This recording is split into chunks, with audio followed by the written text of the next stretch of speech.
Ay mga mi, ang mami nyo talagang seryoso na siya sa pagpapayat. So, bumili nga pala ako ng shirataki rice, dried rice to.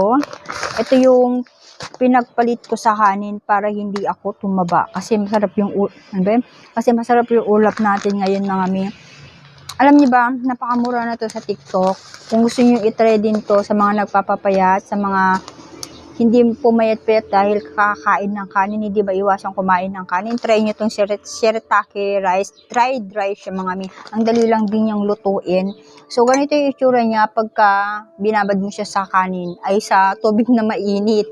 Ayan, para lang din siyang kanin. Tapos, mabango siya mga mima. Hindi na siya hinugasan ng tubig. Direct mo na siya mainit na tubig. Kung gaano kadami yung yung ilalagay mong ganito, ganoon din kadami yung tubig na ilalagay niyo mga mima. So napakababa ng calories, nasa 10 calories lang siya. So